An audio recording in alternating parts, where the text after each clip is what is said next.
Hello, welcome to all for today's Bhagavad Gita session. Welcome Dr. Krishna Kumar ji, welcome Jyoti ji, welcome Luan, welcome Michael, welcome Nolin ji, welcome Shyam Prabhu. Can you all hear me and see me? Hare Krishna. Thank you so much. Thank you so much. Thank you for joining us today. Um, Today we will be reading second chapter of Bhagavad Gita. We have completed first 30 slokas of Bhagavad Gita. Hare Krishna. Welcome, Nolinji, Jyotiji, Michael. Welcome. Nice to see you all. And we will begin shortly within next 3 to 4 minutes. We'll wait for all other our friends to join us. Nice to see you, Sachin Kumarji. Nice to see you, Dr. Krishna Kumarji, Jyotiji, Liwan, Michael, Shyam Prabhu, Hare Krishna, Ripu. Thank you so much for joining us today.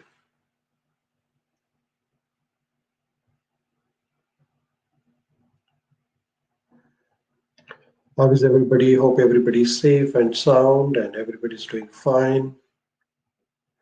We'll briefly revise what we did in last few weeks and then we'll continue our journey of Bhagavad Gita.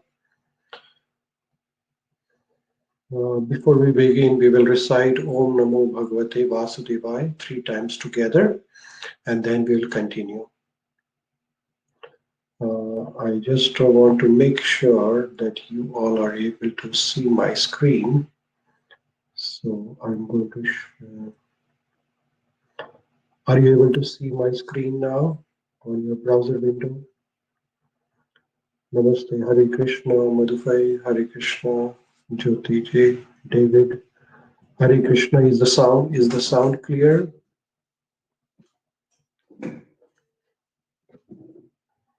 Okay, perfect. I'll just adjust the lights here, 1 second.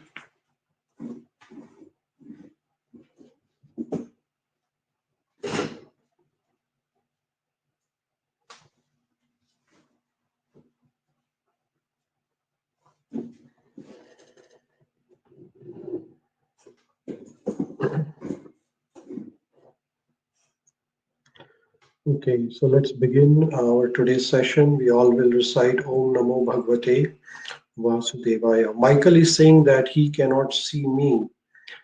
I think Michael, if you want to, Jai Shri Krishna, if you want to refresh your browser, that will help you. I think everybody else can see me. So please confirm everybody can, is your video clear? Yes, okay, thank you. So Michael, just refresh your browser so you will be able to see me. You will be able to see the presentation as well. So let's begin. We will all recite Om Namo Bhagavate Vasudevaya together. Wherever you are, just sit straight, close your eyes, neck in the line with the back, and let's begin. Om Namo Bhagavate Vasudevaya.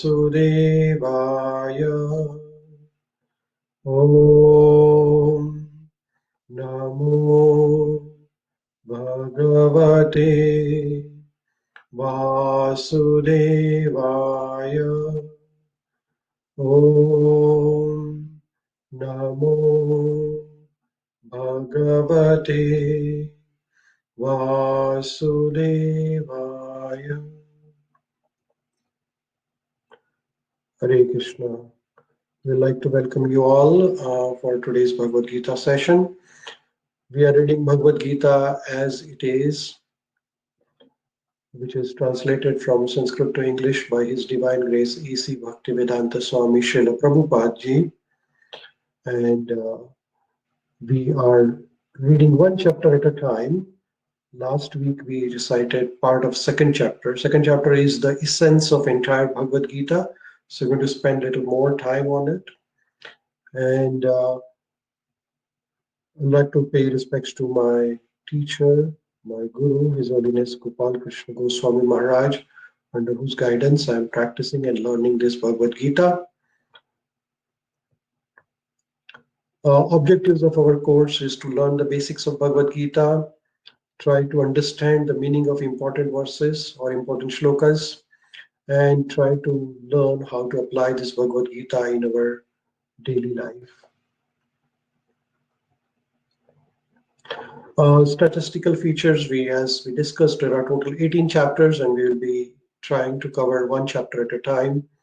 There are total of 700 shlokas. We will not be able to read all the shlokas during the sessions.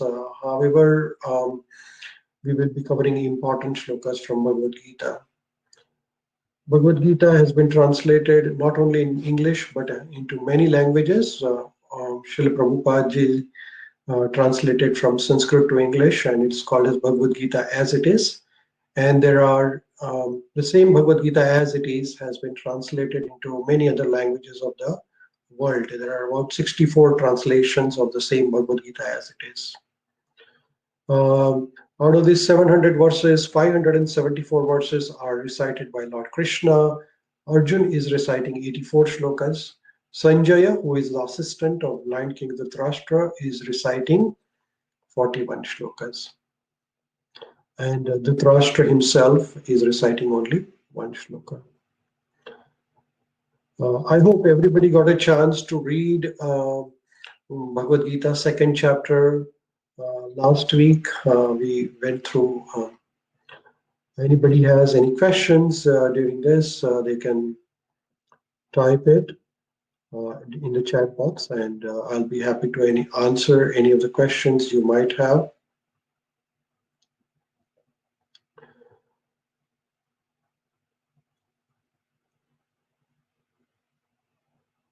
So Bhagavad Gita is an episode of great historical epic, which is called as Mahabharata. And Mahabharata has a parva called as Bhishma Parva. And in the Bhishma Parva, Bhagavad Gita is mentioned in chapter number 25 to 42. So 25 to 42 of Bhishma Parva is the Bhagavad Gita, and the author of Mahabharata is Srila Ved Vyasji. Bhagavad Gita can be divided for our understanding into three basic sections: Karma Yoga, Bhakti Yoga, and Gnana Yoga. So Karma Yoga is chapter number 1 to 6, which is Karma Yoga. It also includes Sankhya Yoga, and Ashtanga Yoga is also included in this 6 chapters. Then chapter number 7 to 12 is Bhakti Yoga, where Lord Krishna teaches about direct devotional service. And chapter number 13 to 18 is about Gnana Yoga. And it's like a yoga ladder. So we're going to climb one ladder, one step at a time of this ladder. So first chapter of Bhagavad Gita is Arjuna Vishad Yoga, and briefly summarizing shloka number 1 to 26, where there is arrangement of army on the battlefield of Kurukshetra is described, and shloka number 27 to 46, where the lamentation of Arjuna. Arjuna is crying, Arjuna is lamenting. And the story starts with a blind King Dhritarashtra, and his assistant Sanjaya has been blessed with a divine vision, and Sanjaya is describing whatever is happening on the battlefield of Kurukshetra to his master. And first he describes all the arrangement, and then he describes that Arjun asks to take his chariot between the two armies. And as soon as Arjun sees his family members and friends, he cannot control his senses. His emotions becomes very powerful, and Arjuna is starting lamenting. He starts shivering. He starts crying. And Arjuna gives various arguments in shloka number 28 to 46. He gives various arguments. He's not going to fight. First, he tells that he's compassionate about his family members and friends. He's very attached to his family members and friends. Okay, so when you are too much attached to family members and friends, then sometimes you become very emotional, and that can affect your decision making. So here Arjuna becomes too much compassionate because of his excessive attachment, and he forgets his duty as a soldier, as a kshatriya. Then further he tells to Arjuna, he tells to Lord Krishna Vepastu sharire me Roma harshacha jayate Gandivam shamaste hasta tvakchaiva paridayate. He says, my whole body is trembling, O Krishna. My hair is standing on end. My Gandiva bow is slipping from my hand, and my skin is burning. So Arjuna further says to Lord Krishna that what is the happiness in killing our family members and friends for the sake of land? And further, he thirdly argues that if we kill family members and friends, there will be sinful reactions. Further, he says that if we destroy all the male caretaking members of the family, then whole the family dynasty, family destruction, traditions will be destroyed. There will not be anybody to protect women, children, and there will be irreligious activities increased in the society. So he concludes that he's not going to fight. He lays down his bow and arrow, and he sit down on the chariot, and he was very, very distressed. And he further says that, hey Krishna, I do not want to fight anymore, right? So then we go to the second chapter of Bhagavad Gita, where first seven slokas still Arjuna is speaking, and then after seventh slok, uh, Lord Krishna starts speaking. So in Bhagavad Gita, there are two main concepts. First is Sankhya Yoga, where we are going to study the analytical analysis of body, material body, and spiritual body or spirit soul. And then also second chapter of Bhagavad Gita is an introduction to Karma Yoga. From here onwards, Karma Yoga starts, which is also called as Buddhi Yoga. Buddhi means intelligence, and Buddhi Yoga means that one who works with intelligence. That is Buddhi Yoga or Karma Yoga, where Lord Krishna teaches Arjuna how to work without attachment to the fruits of the action. And Arjuna's lamentation is continuing, and then Lord Krishna tells to Arjuna, "Hey Arjun, Shri Bhagavan Vacha, Tutastva Kashmalam Midam Vishame Samupastitam Anare Justam Asargam Akirtikaram Arjuna." So here Lord Krishna is expressing his surprise. He's saying that, hey Arjun, Kutaha. Kutaha means where from, where these impurities have come. This doesn't befit to a person who knows the value of the life, which is Arya. So one who doesn't know the value of the human life is called Anarya. And one who knows the value of life is called as Arya. So Arjuna is forgetting his duty. So Lord Krishna is telling Arjuna, hey Arjuna, how come these impurities have come upon you? They are not befitting at all to you, Arjuna. You are such a wonderful fighter. You have defeated so many warriors in your lifetime. And how come you are becoming so weak? That is what Lord Krishna is telling to Arjuna. Then further, Lord Krishna is saying, Shudra Hridaya Darobalyam Tyaktya Uttishta Parantapa. Hey Arjun, give up such petty weakness of the heart and get up and fight. So here Arjuna is very becoming, because of his emotional attachment to his family members and friends, his heart becomes weak. Hridaya Daurubalyam. And Lord Krishna is asking Arjun, hey Arjun, now it's time for you to get up and fight. Lord Krishna condemns false lamentation by Arjuna. Why Arjuna's lamentation is false? Because Arjuna is crying for which is should not be worried about. And false lamentation or false compassion can be compared with this picture. This lady is taking care of the body, but not worried about the soul. That is called as false compassion. Not worried about the bird inside the cage. Similarly, Arjuna was worried about all the external things. He was worried about his family members and friends, but he was not worried about the protection of dharma, protection of uh, righteousness. If Arjuna doesn't fight this war, then irreligion by all the Kauravas will increase, and that will promote the dharma, that will promote adharma.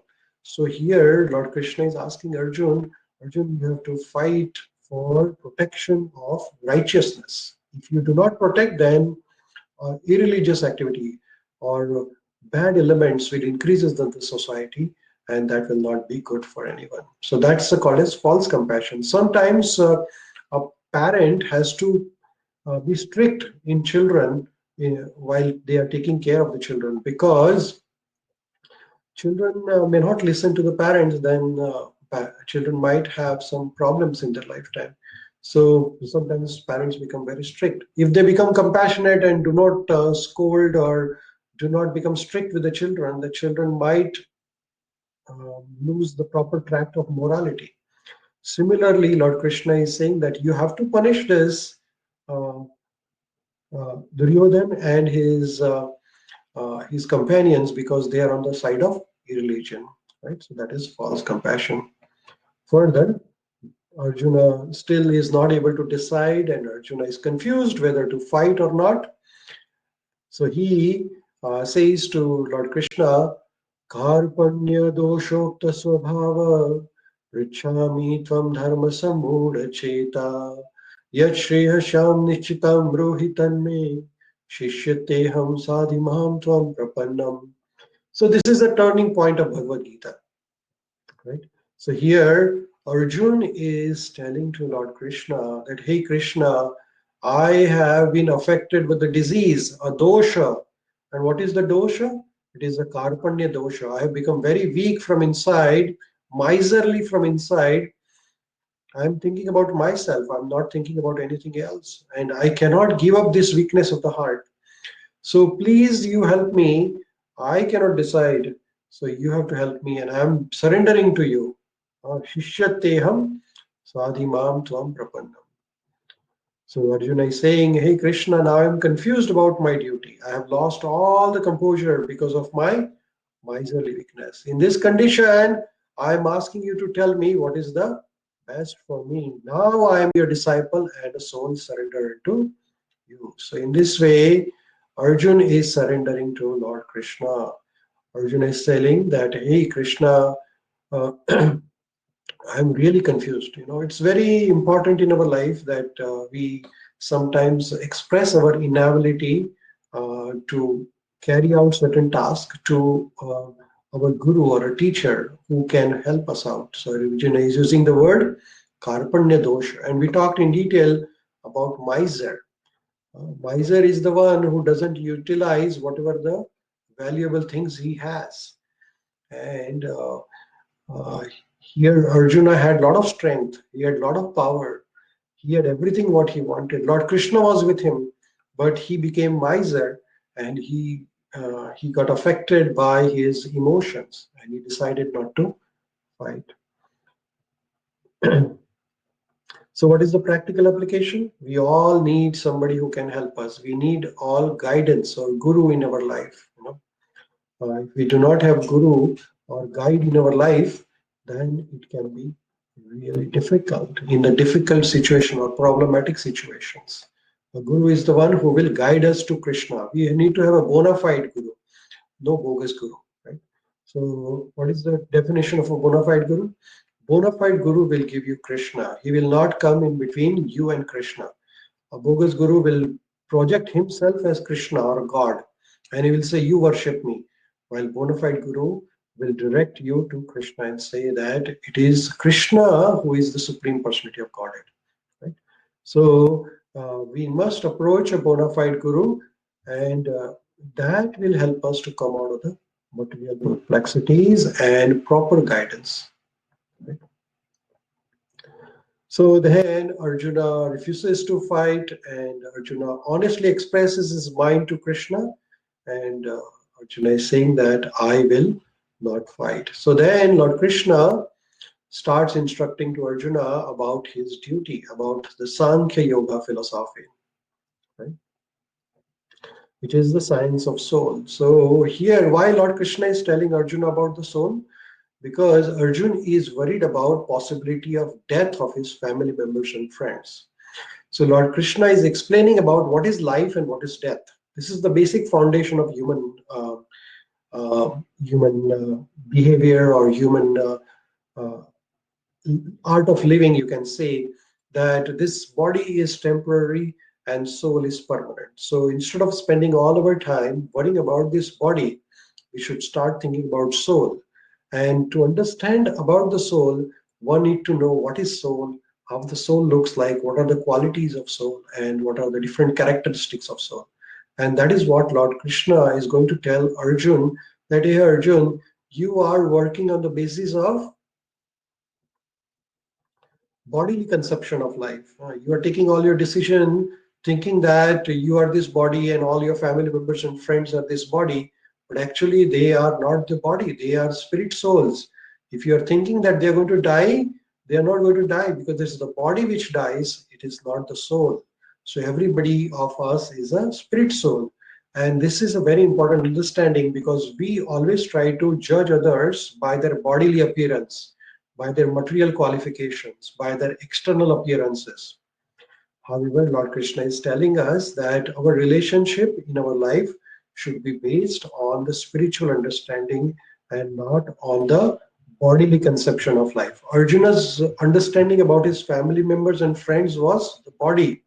But Lord Krishna is saying that no, it is not the body, but it is the soul which is the active principle of a human life or any living entity. Basically they have soul in them, so it is the soul which is giving consciousness to the body, whether it is human, animal, insect, birds, or reptiles.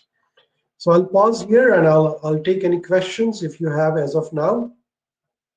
How many of you got a chance to read Bhagavad Gita in your last week? If you want to share your realizations, I have received a recording from Jyoti ji. I have received recording from audio recording from Suzanne. I think so. And then I have received audio video recording from Ambika. Uh, so unfortunately, I couldn't download all those recordings today. Something happened at my end and I haven't downloaded them, but I will download them at a later time and then upload it next week when we meet. And I also encourage everybody else to read Bhagavad Gita and present your understanding in short 1 to 2 minute videos. And you can send me videos to me by WhatsApp message. Is everything okay? I'm just summarizing the second chapter, first 30 shlokas, and want to know if anybody has any questions. No questions as of now? Okay. Are you able to see and are you able to hear me? Is everything okay? Just to give me some feedback so I understand that the audio visuals are working properly. Thank you, Radhika ji. Thank you, Dhivan. Thank you, Shyam Prabhu. Thank you, Madhufai. Okay, perfect. So thank you so much. So we'll continue our journey of Bhagavad Gita. So I will briefly summarize what we discussed last week with regards to science of soul.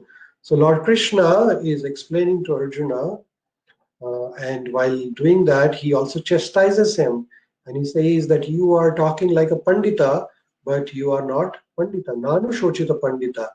Shochita means lamentation. So one who is knowledgeable will never lament for what? For which is not worthy of lamentation. So here Arjuna was lamenting for whom? For the people who are on the side of adharma.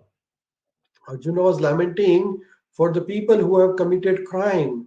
Arjuna is lamenting for the people who should be punished for their wrongful activities. So Lord Krishna is telling to Arjuna, Arjun, you are not a Pandita. You are, even though you are talking like Pandita, it is your duty as a soldier, as a Kshatriya, to uh, punish these people who are on the side of religion. Katie is saying that she is not able to see me.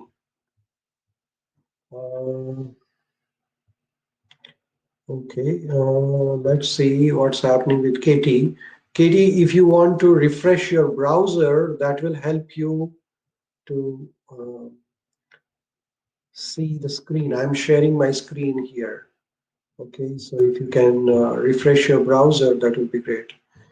Michael is saying, is this considered to be revealed text or written text? Bhagavad Gita was spoken by Lord Krishna to Arjuna and was transcribed by, was written in the word format by Vedvyasji. Okay. Nolin, thank you, Nolinji. Thank you so much. Katie, if you just refresh your browser, you will be able to see the content of the screen. All good. Thank you, Katie. Okay, perfect. So let's progress further. Here,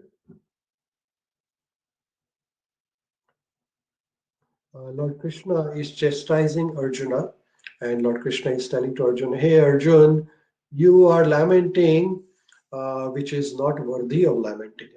The wise do not lament for the body.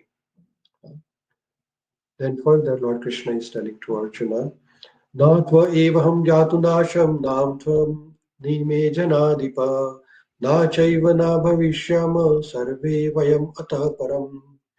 Lord Krishna is not telling to Arjuna about the soul. He's telling that never was there a time when I did not exist, nor you, nor all this king, nor in the future shall any of us cease to be. So here, Lord Krishna is telling that we all are eternal. Param. Param means sarve vayam atha param. We are all eternal living entities. Huh? There is no point in lamenting about the soul. The soul is always eternal.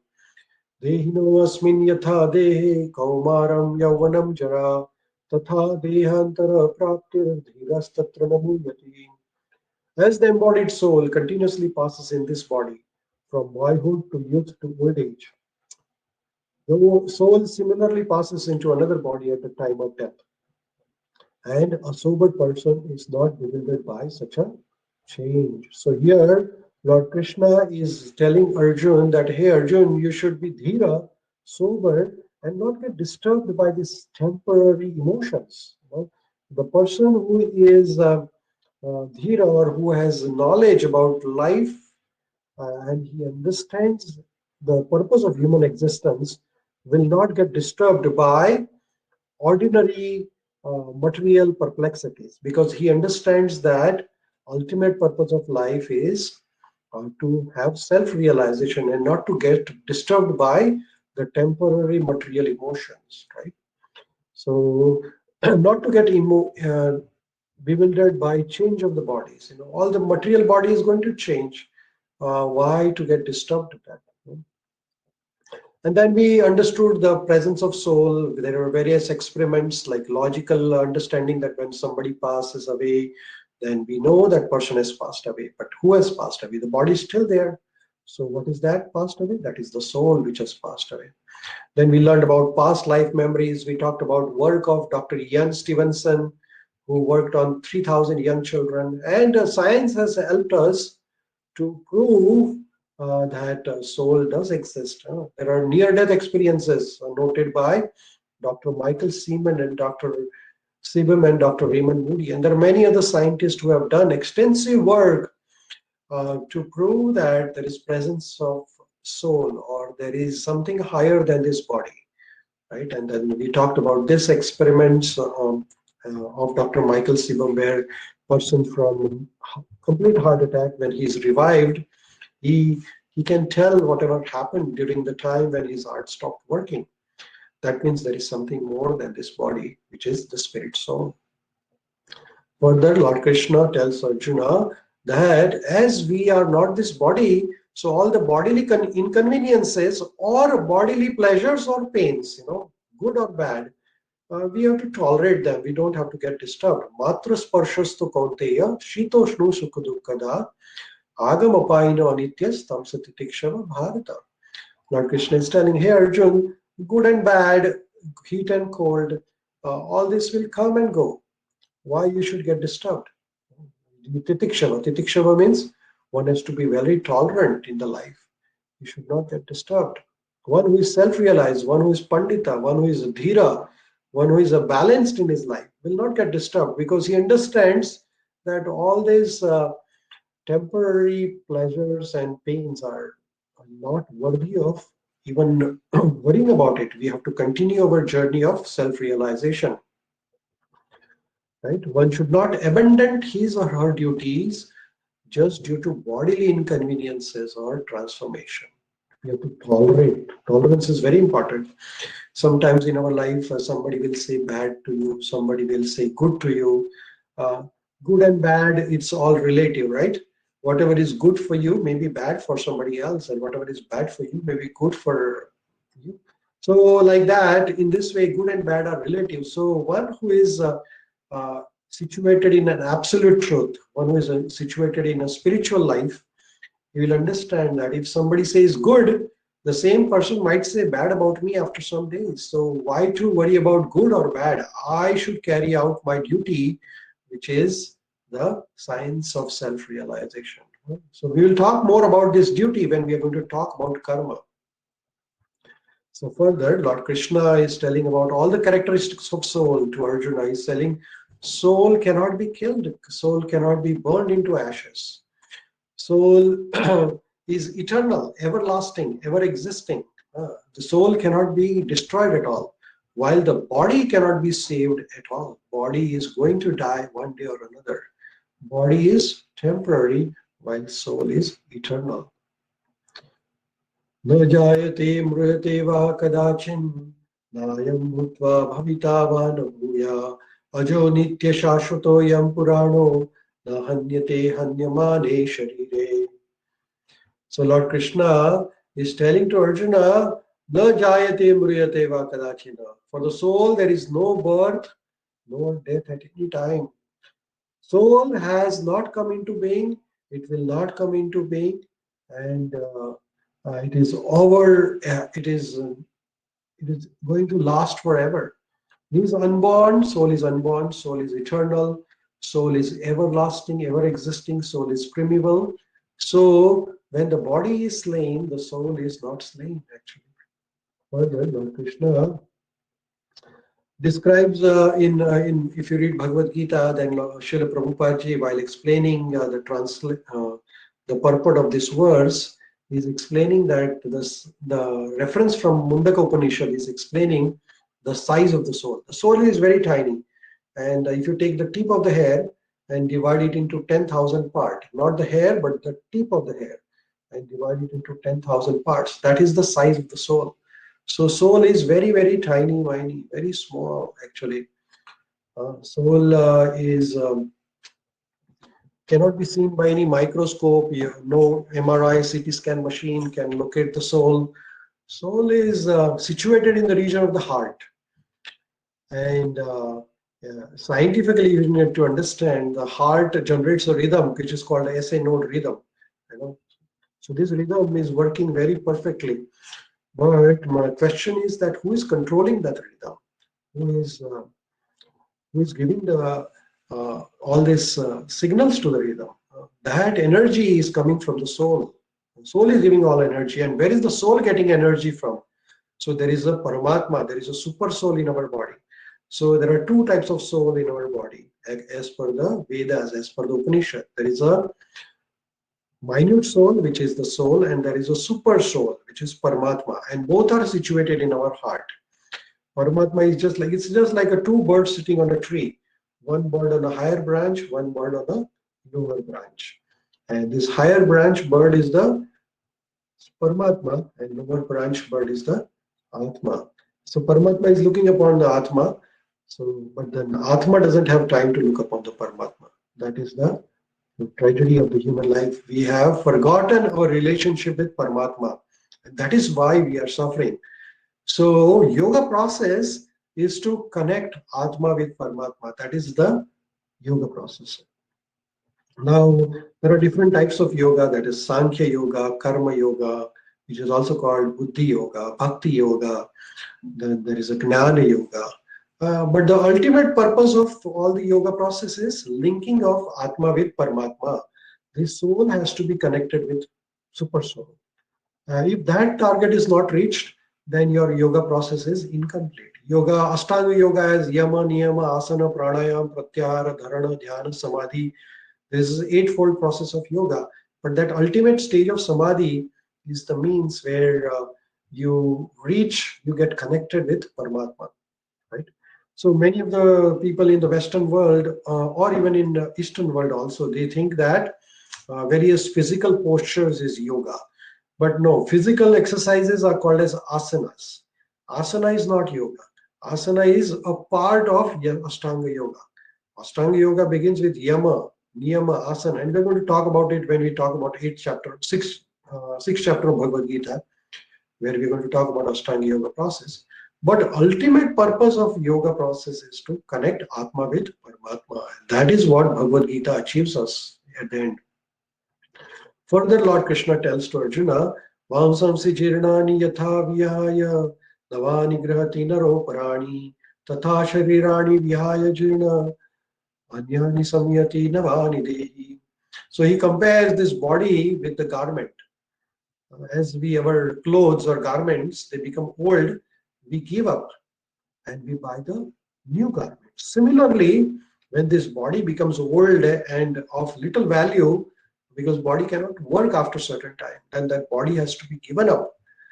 And then you get the new body as per your karmas, as per your desires, as per the laws of nature. So in third chapter, fourth chapter, fifth chapter, we're going to talk about all these laws of nature, that how these laws are governing our existence on this planet. So here, Lord Krishna compares this material body with the clothes. Right?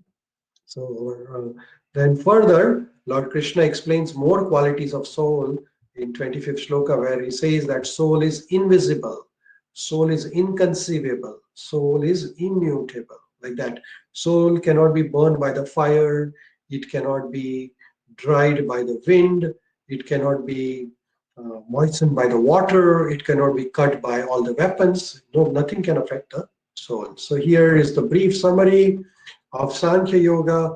Body and soul are distinct, and the soul is an active principle while the body is inert, and body is an instrument through which the soul is experiencing various phenomena around us. We are currently having a human experience. Our soul is having human experience. Soul can be compared with this chariot, where all our senses, eyes, nose, ears, all this can be compared with the horses of this chariot.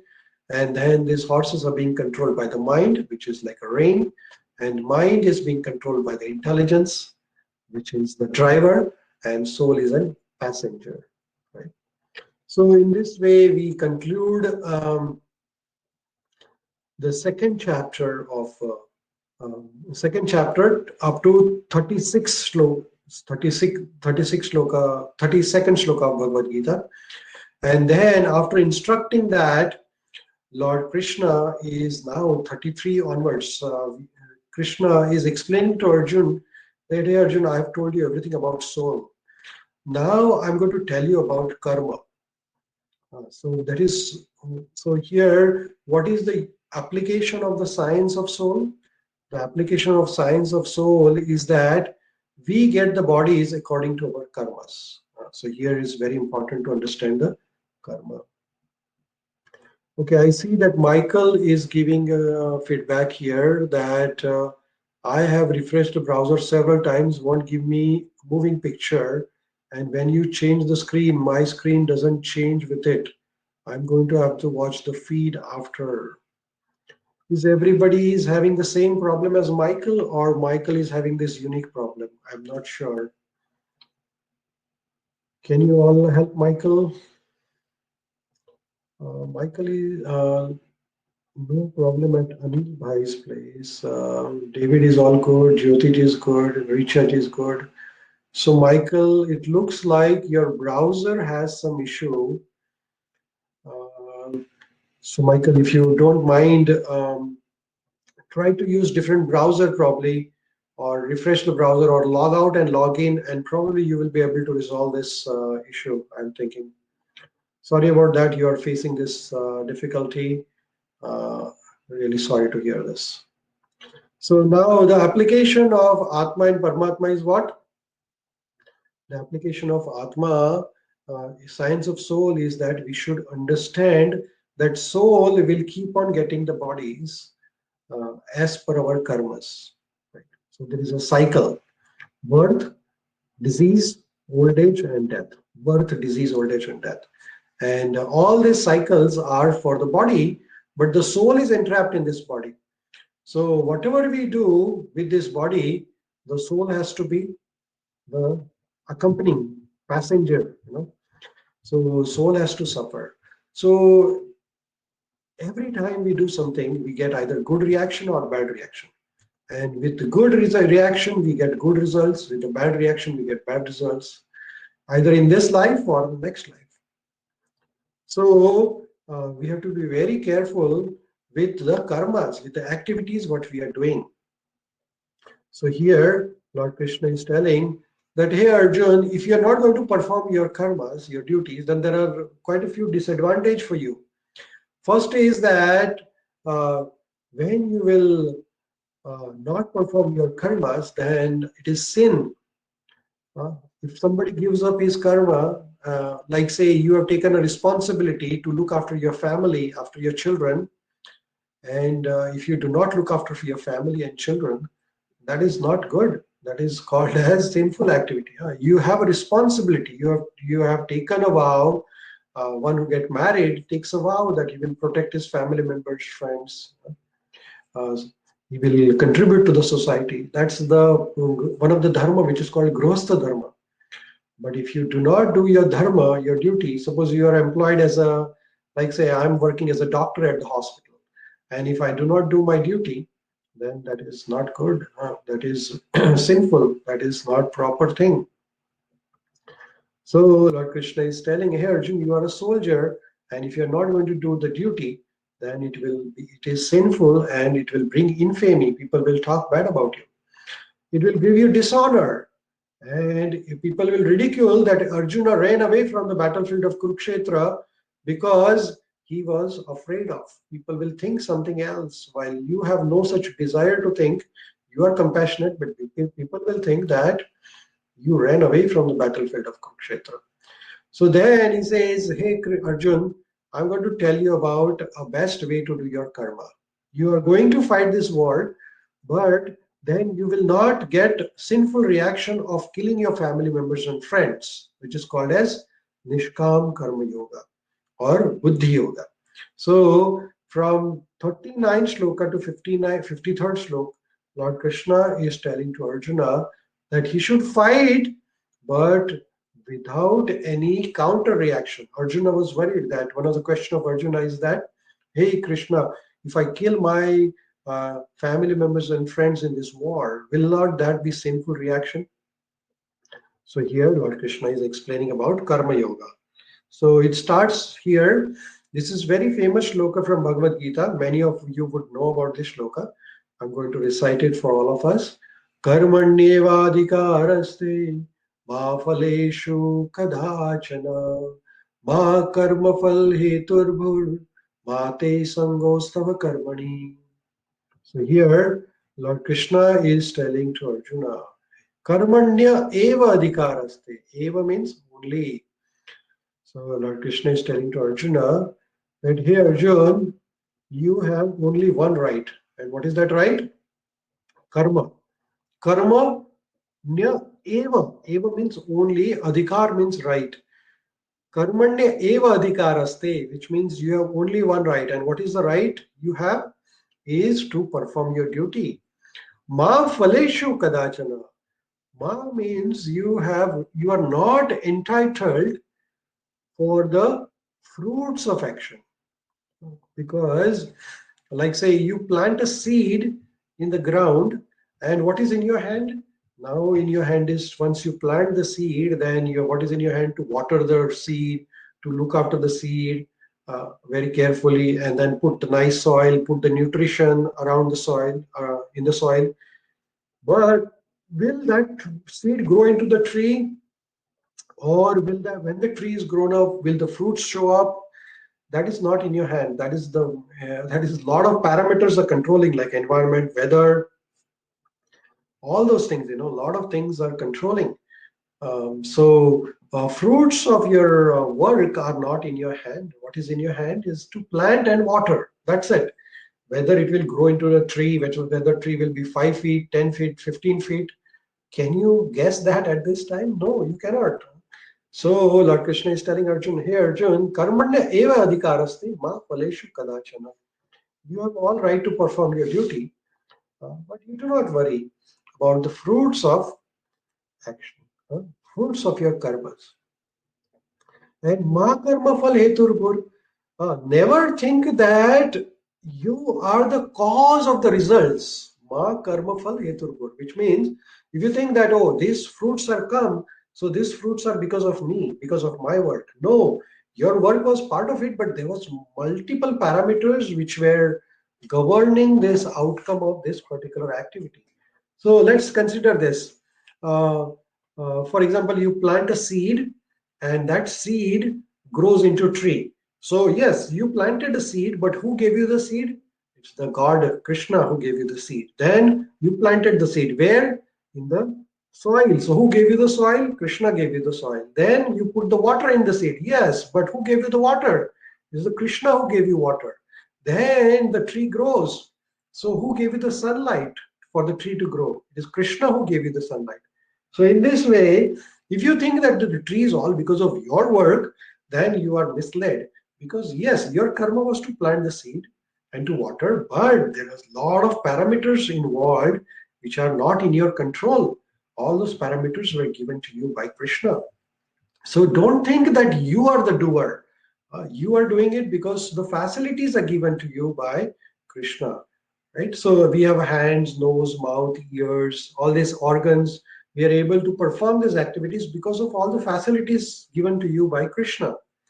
Suppose your eyes are not working, and if you're like somebody becomes a blind, can you buy eyes from the market? Is it possible? No, right? If somebody tells you, "I give you $1 million, can you give me one of your eye?" You won't be able to give the eye because the eye is very precious. You cannot buy all these senses, organs, which are given to us as a gift by Krishna. So if we start claiming all the results as to our credit, then it is not right. It is Krishna who is giving us all the facilities, all the amenities, and hence we should give credit to Krishna. We are just a small mediator in this, but we are not credit takers. All the credit should be going to Krishna. Because sunlight, water, fresh air, who is giving us? This is all Krishna is giving us. So here, Lord Krishna is telling to Arjuna that, hey Arjun, you do not think that you are the doer, you are the cause of all the activities. Ma sango, mate sango stava karmani. At the same time, you do not think that, oh, if the fruits are not in my hand, then why should I work? Right? So don't think like that also. You have to keep on doing your work, your duties, your karmas, and then fruits may come, may not come. If the good fruits come, you give credit to Krishna. If bad fruits come, what is you have to worry about? You did whatever you had to did, and whatever had to happen is happening. So you don't have to worry about that. So that is how Lord Krishna is explaining Arjuna about this karma yoga. Here it's a Nishkam Karma Yoga. Lord Krishna is telling, hey Arjun, you have right to perform your duty, but you are not entitled to fruits of the action. Never consider yourself as the cause of the results of your activities and never be attached to not doing your activities. So if you think that, oh, if I'm not going to do anything because nothing is in my hand, then that is not good. Then you have to do your karma, your duty. Okay. Then further, Lord Krishna explains to Arjuna, योगस्थ कुरु कर्माणि संगम त्यक्ता धनंजय सिद्धि असिद्धि समो भूत्वा समत्वम योग उच्यते. Perform your duties equiposed, O Arjun, abandon all attachment to the success or failure. Such an equanimity is called as yoga. So here, this is called karma yoga. So when we are performing these activities, any activities in our life, then we should concentrate our mind on the supreme controller, supreme lord, supreme god, who is giving us all these facilities or amenities. It is the Krishna who is giving us all these facilities to perform. So I am able to perform these activities. So that equanimity also is called as yoga. So here, Srila Prabhupada ji explains that this is Buddhi Yoga or Bhakti Yoga, where you are using our intelligence and saying that I am doing all these activities, but this is all credit to Krishna. I am not the one who is doing it. It is Krishna who is giving me this facility to do this. So in this way, you abandon all attachment to success and failure. So now, dependent on the mercy of Krishna, right? So that is called as yoga. Yoga stha kuru karmani sangam tyakta dhananjaya. Tyakta means give up. Give up all the attachment to success and failure and just concentrate on your work. Do your best, leave the rest. Give you 100%. Whether you get good results or bad result, it is in Krishna's hand. It is not in your hand. Further, Krishna is saying to Lord Krishna is telling to Arjuna, Buddhi yukto jahatiha ubhe sukruta dushkrute tasmad yogaya yujasva yoga karmashu kaushalam. So Lord Krishna is saying, a man who is engaged in such Buddhi Yoga or Bhakti Yoga or devotional service reads himself of both good and bad reactions. Therefore, strive for Buddhi Yoga, which is the art of all the work.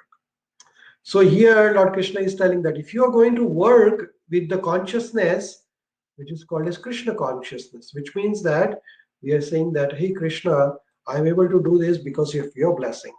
So then what happens? All the credits goes to Krishna. You are not liable for any good or bad result of that particular activity.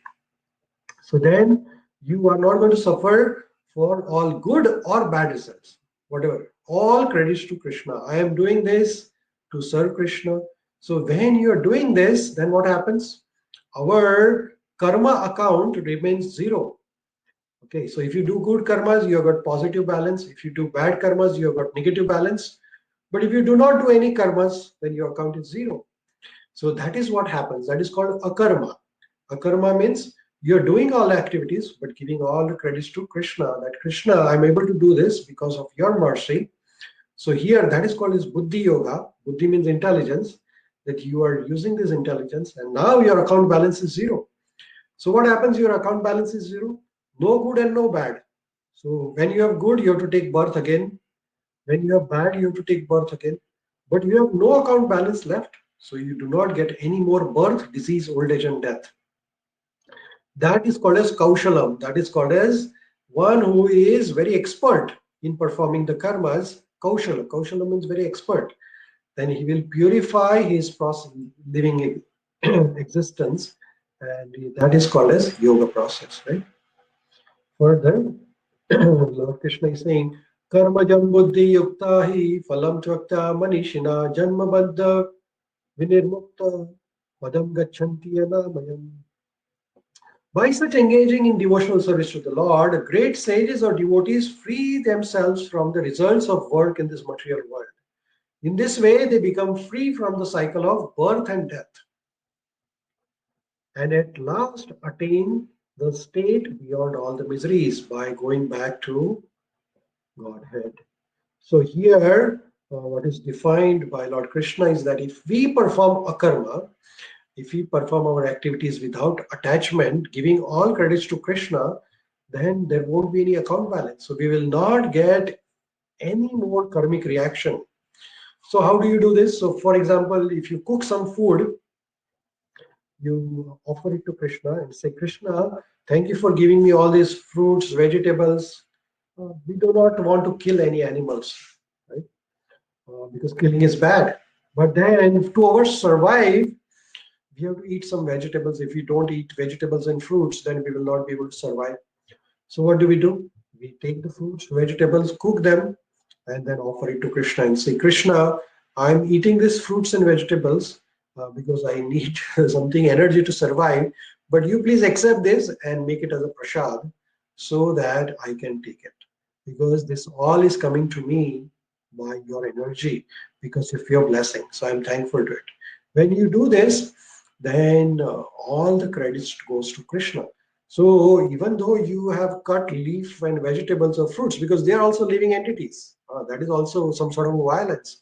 But now you are praying to Krishna that Krishna, I need to eat this fruit because I need to survive. But I will take it with your permission, and I will ask you that you take it and make it a prasad so I can accept it. Or while cooking, say you are boiling the water, you might be killing some bacteria. So what do? You have a sinful reaction. So what do? You offer that food to Krishna and saying, this is a basic minimum thing required for my survival. If I cannot eat fruits, vegetables, or grains, I will not be able to survive. So, and I want to survive because I want to serve you more. This existence is for service. Human life is for service. So, if we don't serve, then there is no point of human life. So, here we are asking Krishna, Krishna, I want to serve you. I want to have some energy. I can get the energy from food, which is vegetarian food. But if I commit any violence in this, please bless me. So in this way, you are exchanging your karma, and then you're telling Krishna that please bless. So this becomes bhakti, this becomes buddhi, this becomes intelligence. Like if you eat the food from the restaurant, which is not offered to Krishna, so then that becomes karma. Even though you are eating vegetarian food, it is not offered, it is not done. So what you do, when you go outside, you're eating vegetarian food, then what you do before eating, in your mind offer it to Krishna and say, Krishna, I'm outside, I'm traveling, I have to eat this food which is not cooked by me but by somebody else, but I'm going to take it with your permission. Please bless me so that I can take this food. So in this way, even though you are outside, you're traveling, you need to eat vegetarian food, but now you make offering in your mind. So there are various types of way you can be free from the karmic reactions. Right? So purpose of this human life is to get out of this cycle of birth, disease, old age, and death. We do not want to trapped into this cycle of birth, disease, old age, and death. Huh? So you do some karmas in this life, then again die, again get a birth, again go to the school, again get the education, again get wife, children, again grow old, get some disease, die, another birth. And if you do any bad karmas, then you degrade. From human life, one might get animal life also. So buddhi means intelligence. One who is intelligent will think, oh, Lord Krishna is using the word here. Karmajam buddhi yukta hi. You see that word buddhi? First line. Karmajam buddhi yukta hi. Phalan tyakta manishina. Which means that, hey Krishna, I'm using my intelligence and saying, hey, why should I get trapped into this repeated cycle of birth and death? Don't think that this body is everything. Right? So we're going to die one day. And then what? Then there is a danger because there is another life waiting for you and you don't know what is there in your balance, right? So here Krishna is advising Arjuna that in this way, if you act in a devotional way, then you will be freed from all the repeated cycle of birth and death. So let's have some question answers. Anybody has any questions? Are you guys all okay? If everything is okay, please type yes in your chat box. If it is any difficulty, if you have any questions, you can ask me any questions. Luan is saying yes. Is this helpful for all of you? Is this concept of Buddhi Yoga helping you? Thank you, Jyoti ji. Thank you, Sachin Kumar ji. Thank you, Dr. Rupali. Thank you, Dr. Navel. Thank you, Naveli ji. Thank you so much. Thank you. Yes. Luan is saying very helpful. Yes. Thank you, Babulal ji. Thank you so much. Thank you, Christine. Yes. Right. Thank you. So here Lord Krishna is explaining to Arjun that, hey Arjun, you fight, but not for your own sense pleasure. You fight it for my pleasure. I am telling you to fight, so you fight it. So whatever the activities, you are working as a doctor, engineer, as a housewife, as a father, mother, whatever the karmas we are doing, we do it for the pleasure of Krishna. Then we will not get any results of that. That is called as intelligence. Otherwise, we'll be suffering from resultant reactions again and again. Further, Lord Krishna is telling to Arjuna about benefits of Buddhi Yoga, or also called as Bhakti Yoga. Actually, Bhagavad Gita is all about Bhakti Yoga. Bhakti through karma. Now we are learning how while doing the karma we can do bhakti. So here Lord Krishna is telling what are the benefits of bhakti or buddhi yoga. So you get freedom from good and bad reactions. So you don't have to suffer anymore. You don't have to take any more birth, disease, old age, and death. You will be free bird in the next life. In this life, we have been, unfortunately, we are into this 21st century, and we can see that there are so many bad things happening. And if you consider the environment around us is deteriorating more and more, we are getting more problems actually. Uh, Even though the science is advancing, the problems are also advancing at the same pace as like 500 years back, there was no problem of pollution. Now the pollution is everywhere in the world. 500 years back, there was no problem of, like, say, drugs or anything like that. But now drugs are everywhere. The crime is so much increasing. All these internet crimes are increasing. Everything is increasing day by day. So imagine going into another life after 50 years, 100 years, 200 years, the situation will be more worse. So why do we want to get trapped into this repeated cycle of birth and death? This is a human life. Let's do the karma. Let's do all the activities we have to do, but just consciousness, change it to Krishna consciousness. That I'm doing my activity for Krishna, and then everything will be taken care of from there onwards. Benefit of bhakti is that we re-establish our relationship with Paramatma. This is the ultimate aim, which is called samadhi. Samadhi means to get connected with Krishna. So every day, morning to evening, getting up from the bed, up to go, up to going back to the sleep, you remember Krishna in all the activities. So while you drink water, you remember Krishna. While you take shower, you remember Krishna. While you eat food, you remember Krishna. While you look after the family members, think every family member is at part and part of Krishna. Everybody is part of Krishna.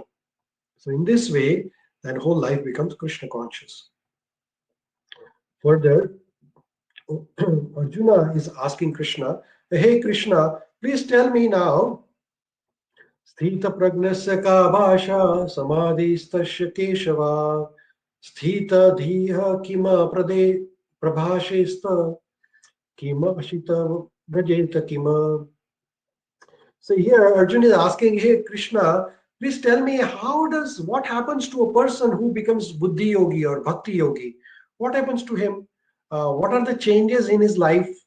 You know." So Arjun is asking, "Oh Krishna, what are the symptoms of one whose consciousness is thus merged in transcendence, in samadhi?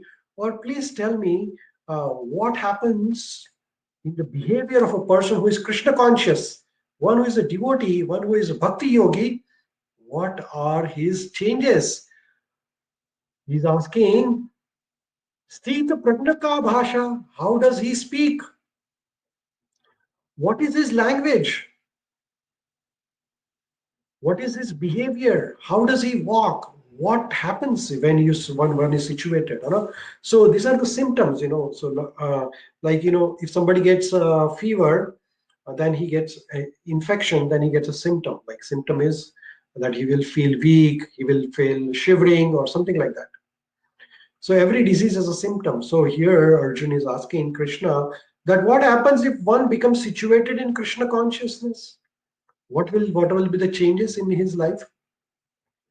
So Shri Bhagavan Uvacha, Krishna is expressed as Bhagavan, Supreme Personality of Godhead, at many places in Bhagavad Gita, because he is declared as Bhagavan not only by Arjuna but by all the authorities, all the Vedas, and then Brahmaji, who is the authority of Vedic literature, then Narad Muni, Vedvyasji, Madhvacharya, Nimbargacharya, Vishnu Swami, Shankaracharya ji, Bhakti Siddhanta Saraswati Maharaj, Bhakti Vinod Thakur, Gaur Kishore Das Babaji, Jagannath Das Babaji, Srila Prabhupada ji, many saints, Mirabai, Tukaram, Gnaneshwar, you name it, Narsimha Mehta, so many saints have declared again and again that Lord Krishna is Bhagavan. So, Shri Bhagavan Uvacha, Dukeshva Anudvega Manaha, Sukeshu Vigata Spruha, Vitaraga Bhaya Krodha, Sthita Dhira Muni Uchyate. So here, Arjuna, is asking a question, and Lord Krishna is answering this question, that what happens when one becomes a devotee of Krishna, when he becomes situated in bhakti yoga.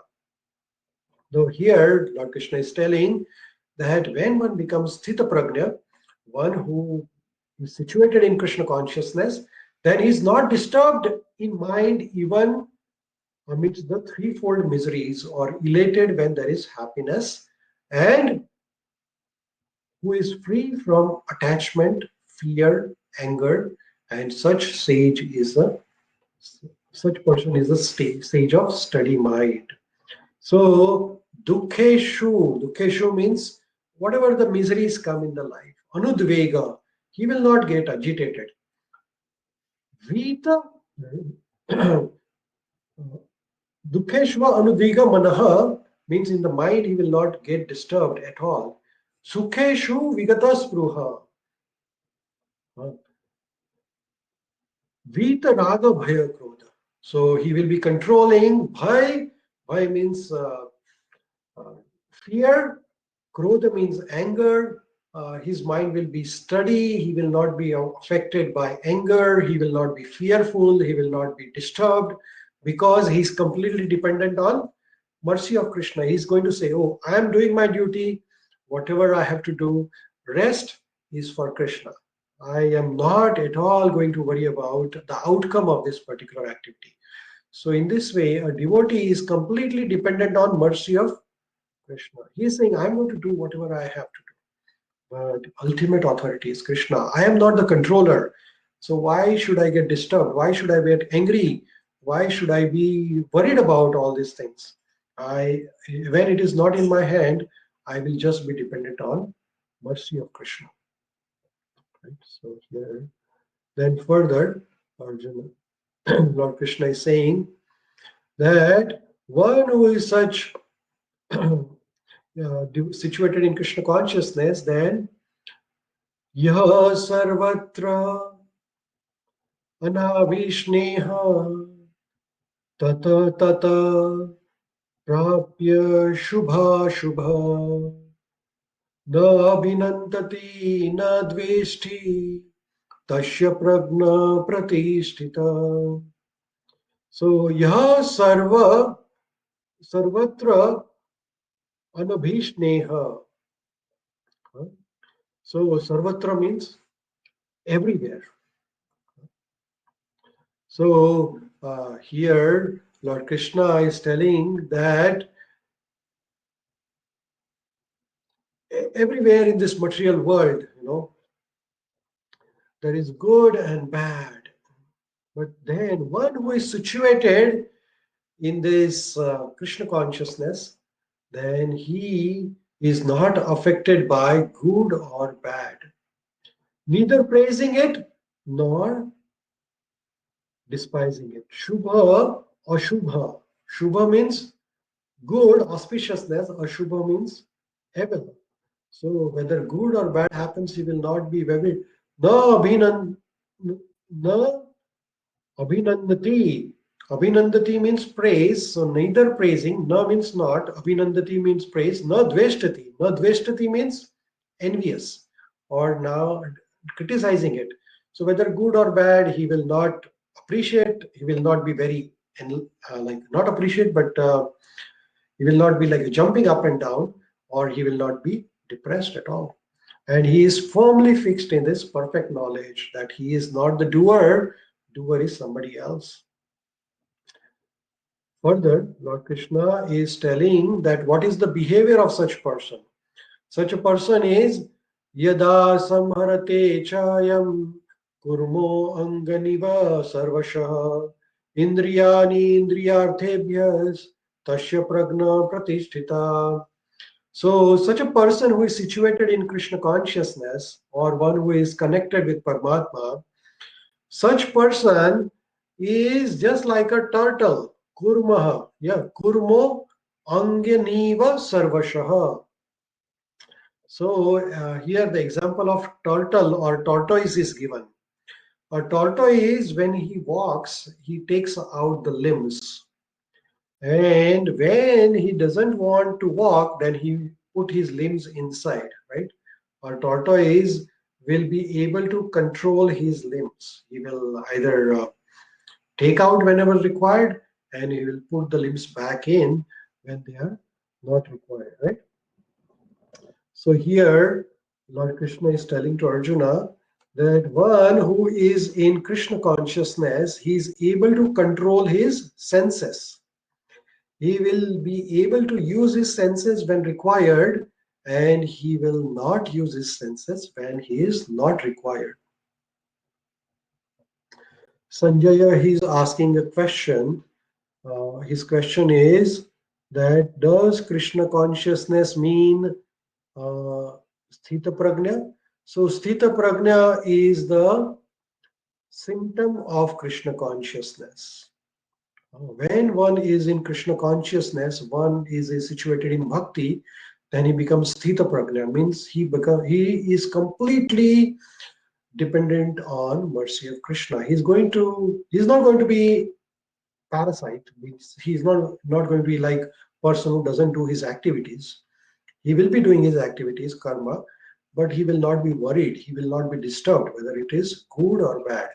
So Sthita Prajna is one of the symptom of Krishna consciousness. Okay, Sanjay, does that help you?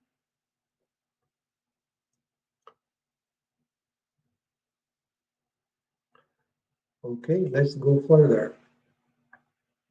Anybody has any questions? You can type it in your chat box any time, and I'll be happy to answer your questions. So further, so here Lord Krishna is saying that one who is able to withdraw his senses from the sense objects, as the tortoise withdraws its limb within the shell, is firmly fixed in Krishna consciousness. So to control senses is very important part of yoga process. So yama, niyama, asana, pranayam. So when you do pranayam, when you do breathing exercise, basically we are controlling our breathing. So this is where we are learning about breathing control. Then there is a process of asana. Asana means you're controlling all the postures. So with asana, you are slowly controlling your body. Then there are yama, niyama, which means that various rules and regulations, right? So all this, like no meat eating, no intoxication, no gambling, no illicit relationship outside marriage life. All these are important principles of yoga. So yama, niyama, asana, exercise, pranayam, vidhi control. Then pratyahara. Pratyahara means give up certain things which are harmful to your devotional life or in the spiritual life. So all this is sense control. So one who cannot control senses, he cannot become a bhakta or devotee. There are certain people who are not able to. They become angry, they become lusty, they become greedy. Then that is not good for devotional life. That person cannot progress in yoga process or bhakti yoga. But a devotee is engaging all his senses in service of Krishna. Eyes in service of Krishna, nose in service of Krishna, ears in service of Krishna. So how do you engage ears? You hear about Krishna. How do you engage your tongue in service of Krishna? You talk about Krishna. You eat Krishna prasadam. How do you engage your eyes in service of Krishna? You hear about Krishna, or you read about Krishna. You see about Krishna. You take darshan of Krishna. You use your hands for service of others, to service the devotees of Krishna. You use your legs to travel to holy places, or you travel and help somebody, like that. So you use all your resources for service of Krishna. That is called as bhakti yoga. Bhakti yoga is not only ringing the bells or doing the arati or puja, or that is also part of it, but there is a Navada Bhakti, and one of the process is Sevanam. Sevanam means doing service. So use your hands for service of Krishna or Krishna's devotees, right? So Lord Krishna is telling here that one who is expert in Bhakti Yoga will be able to use all his senses in service of Krishna, right? Further, Lord Krishna is saying that Vishaya vinirvantate nirarasya dehinam rasavarjam rasopyasya param dishta nivartate. Vishaya means senses. Vish means actually, vish is a Sanskrit word. Vish means poison. Our senses are called as Vishaya. These senses are means these senses through which all the wrong things can also enter and right things can also enter. These are all openings. We have 9 openings, gates. Eyes are the gates. Ears are the gates. Nose is the gate. Mouth is the gate, like that. So there are various openings around our body. This is called a city of 9 gates. There are 9 gates around our body. And all the good or bad is going to enter through these gates. Eyes, nose, ears, all the information, all this knowledge is entering from these all openings. So we have to guard these openings very carefully. Otherwise, enemies might enter. Who are the enemies? All the wrong things: lust, anger, greed, enviness, madness, illusion, maya. All these are the enemies which are going to. Lust will enter through from the eyes. Lust will enter from the ears. So we have to control what we see. Sometimes in the internet you get wrong information coming to you. So we have to avoid. Close your doors when wrong things are entering your body, right? So that is what is very important. But how do you do that? So here Lord Krishna is saying us the path. He's saying param dristva nivartate. Param means higher. Higher test. Have a higher test. When you engage your senses in the higher things, then the lower things will disappear from your life.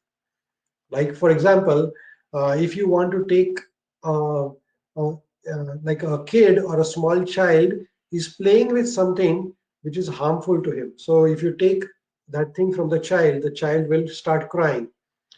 So what do? You give another toy to the child so that the child will give up the toy which is harmful to him, like that. So you engage the same senses in some better activities, right? So example, your eyes need engagement. So what do you engage your eyes in? You engage your eyes in reading about Krishna or reading Bhagavad Gita, Srimad Bhagavatam. This is all wonderful things you can do. So param drishtva nivartate, engaging in something better. Right? So to give up something lower, you have to take something higher. Right? So param means higher. So have a higher test. So higher test means like say if you have a test for hearing, then hear about Krishna Katha. Then that's wonderful. That will purify your brain, purify your body, purify your existence. If you like eating, okay, have a higher taste, which means eat Krishna Prasad. Offer food, you offer it to Krishna, eat it. That is higher taste. So more we are engaged in higher taste, then we will be able to control our senses. So here, that is what. Though the embodied soul may be restricted from sense enjoyment, the test for sense enjoyment remains. But ceasing such engagements by experiencing the higher taste, param drishtva nivartate, he is fixed in consciousness. If you try to artificially control your senses, then you will not be able to control.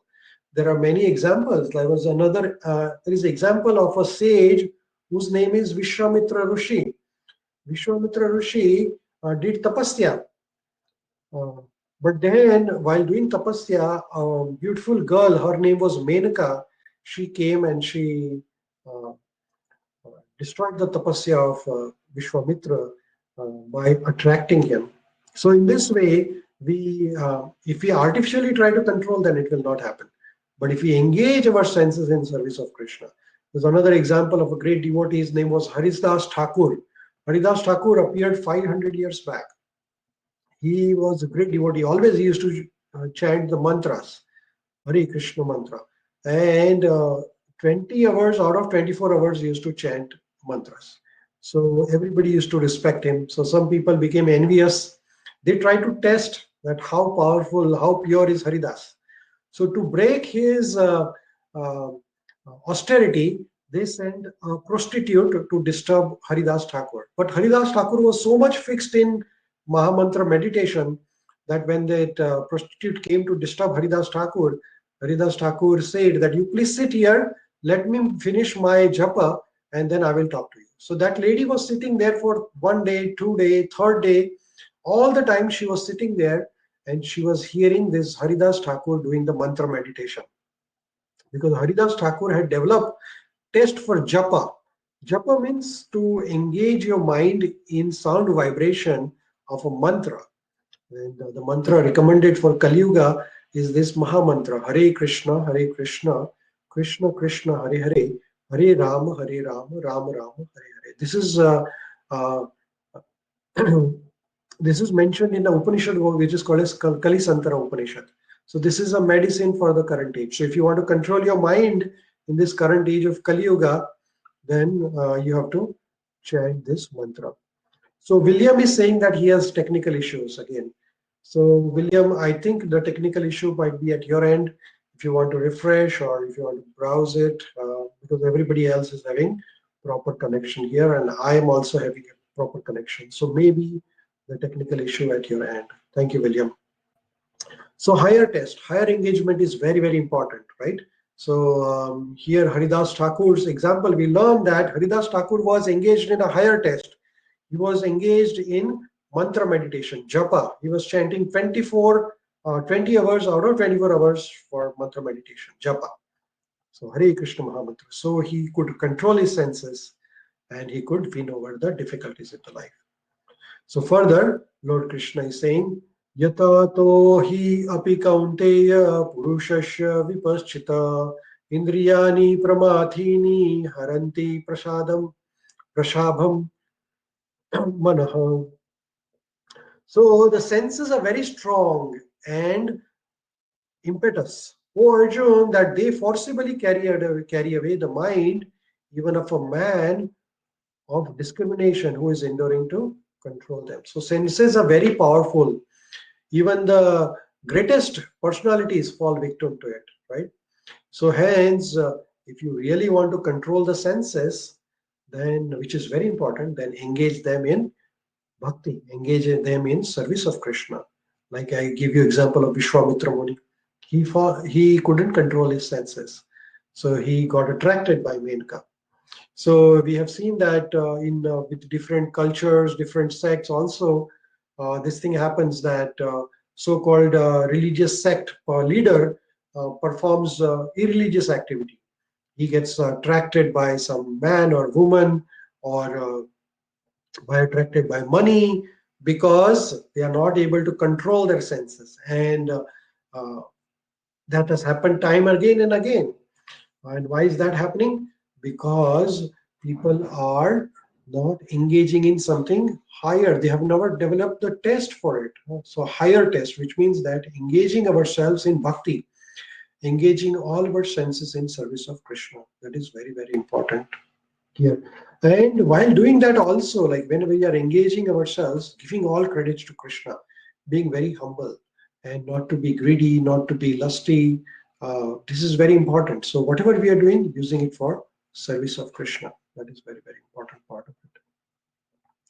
Further, Lord Krishna is saying, Tani sarvani samyamya yukta asita mata paraha vashehi yash indriyani tasya pragna pratishtita. One who restrains his senses, keeping them under full control, and fixing his consciousness upon me, is known as a man of steady intelligence. So here, Lord Krishna gives a brief introduction about Bhakti Yoga. And he's saying that, and then he's going to tell more about Bhakti Yoga in chapter number 7 to 12. But here, this second chapter of Bhagavad Gita, basically, if you read very carefully, the second chapter and 18th chapter of Bhagavad Gita, they summarize the entire Bhagavad Gita.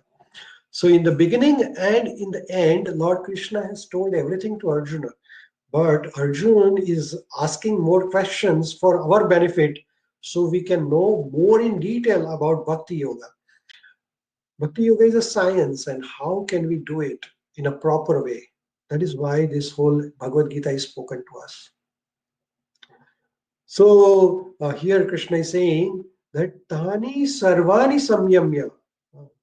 Tani means senses, Sarvani means all, Samyamya means controlling. So one who is able to control his senses, keeping them under full control, and Yukta Asita Mata Paraha. Asita means situated, and Mata Paraha. Mata means Krishna. In relationship with Mata. Mata means me, and me means Krishna here. So Krishna is telling to Arjuna that, hey Arjun, if you engage all your senses in my service, and strict consciousness upon me, then you will have steady intelligence. Further, Krishna is telling, Dhyayato Vishaya Pumsha Sangasteshu Pajayate Sanga Sanjayate Kama Kama Krodha Abhijayate. So sometimes you are contemplating uh, on the sense objects, and then you develop attachment for them, and from such attachment develops lust, and from lust anger arises, right? So our senses, they needs engagement. Now you are contemplating, should I do this, should I not do this? You are uh, you like some sense enjoyment, but then you say, I should I do it or should I not do it, like that. So then you contemplate, then you develop attachment, and then you once you have attachment and you do not get it, then you become lusty. Once you get lusty, then you become, and you do not get it, then that lust transforms into an anger, because now you want it. First you are thinking, should I get it or not, and then you start advantages, disadvantages, like that. Then you, in that way, you develop attachment. Attachment leads to lust. Now you want it, then you do not get it, so you become angry. And what is the next stage? Next stage is krodhat bhavati sammoha, sammoha smriti vibraha, smriti brahmashat buddhi nasho, buddhi nashat pranashyati. So from anger will arise delusion, right? So now you are, first you didn't, you were thinking about it, then you develop attachment, attachment to lust, lust didn't satisfy, so anger. Now anger will lead to sammoha. Sammoha means delusion. Now you think that you cannot survive without that, right? And then sammohat smriti vibraha, and then you forget all your intelligence, your memory, everything will be forgotten. And then what will happen? Priti bhashmat buddhi nasho. When the memory is bewildered, intelligence is lost, and when intelligence is lost, then pranashyati. Then one performs the sinful activity. This is called as the cycle, right? This is how the sinful activity man performs. Uh, a person who knows that this is not good, but then he will do this bad activity or sinful activity. Why? Because he is falling into this trap of lust, then anger, then illusion, then he is trapped into this, his intelligence is lost, and then he will be falling a victim to it. Further, Lord Krishna is saying, Raga Dvesha Vimuktastu Vishayan Indriya Charan Atma Vishayer Vidhyatma Prasadam Adhigachati. But a person who is free from all attachments and aversion and able to control his senses through regulative principles of freedom can obtain the complete mercy of Lord. So if we are able to control our senses, if we are able to merge ourselves in Krishna consciousness, if we are able to work for service of Krishna, and in service of Krishna, we do whatever is needed, give all the credits to Krishna, then we will be able to control our senses. In that way, we can be free from the principles of karmic reaction. Further, Krishna is saying, Prasade sarva dukkhanam aner ashuyo pajayate prashanna chetaso yashu buddhi parashya buddhi pari avisthatate. For one thus satisfied in Krishna consciousness, the threefold miseries of material existence exist no longer. In such satisfied consciousness, one's intelligence is soon well established. So, in this Krishna consciousness, we get established in connection with Krishna. So, then our intelligence becomes steady, then we do not get disturbed. Nasta buddhir ayuktasya na cha yuktasya bhavana na cha abhayakta shantir ashantasya kuta sukham. One who is not connected with Supreme in Krishna consciousness. Nasti buddhi ayuk. Ayuktasya. Ayukta means not connected. So if your intelligence is not connected with Krishna, then what will happen? Nacha yuktasya bhavana. Then if your mind is not fixed, then what will happen? You cannot have transcendental intelligence nor steady mind, and without that, there is no possibility of peace. Your mind will be disturbed always. And how can there be happiness if there is no peace? Right? So, if your intelligence is not fixed upon this knowledge that I am not the doer, I am just mediator. I'm just like a postman delivering this letter. A postman who delivers the letter never tells that I am the author of this letter. He brings a check to you by mail. Postman doesn't say this is check is written by me. He's just going to deliver it. Or if you go to bank's cashier, the cashier doesn't say that this is my money, I'm giving it to you. This is your money. Cashier is just a mediator. How are you how is the cashier going to get the credit of it? He's just doing his job. Similarly, we are all situated in this material world. All these facilities, our body, all this environment, material nature, everything else to us is given by Krishna, God, Supreme Personality of Godhead. So who are we to take the credit? We are just like that banker or cashier who is giving you the money back. So we are here using the resources of Krishna and use it for service of Krishna. So who are we to take the credit of it? Giving all credits to Krishna, because he's the one who gave me eyes, he's the one who gave me the ears, he's the one who gave me the hands. So who am I? I am nobody here. I'm just existing for like last 50 years, and I may not exist after 50 years. I'm just like temporary phenomenon. This body is temporary. So why to worry about name, fame, prestige, power? All this is temporary. What is eternal? My relationship with Krishna. And I'm going to use this human life to re-establish my relationship with Krishna. So in this way, then you will be peaceful. If you are going to be disturbed about all the results and claims and good and bad, then there won't be any peace in the life. Then whole life will be disturbed. Whole life will be in the chaos, right? Because if your mind is not steady, then you are not steady. There is no chance of peace, right? So then further, Lord Krishna is saying to Arjuna, Indri Indriyanam hi charatam yamano anu vidyate tad asya harati pragnam vayunavam ivamasi. As a strong wind sweeps away the boat on the water, even one of the roaming senses on which the mind focuses can carry away man's intelligence. So here, Indriyanam hi charatam.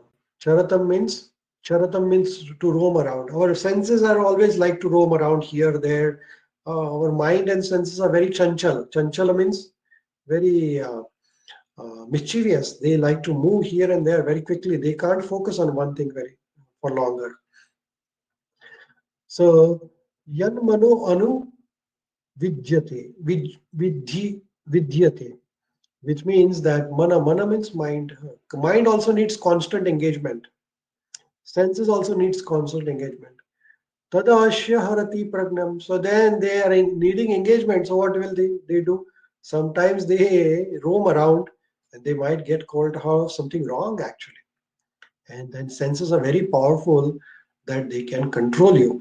Like imagine that example of a horse, the chariot example. If you remember that picture where Arjuna, let me show you this example of a chariot.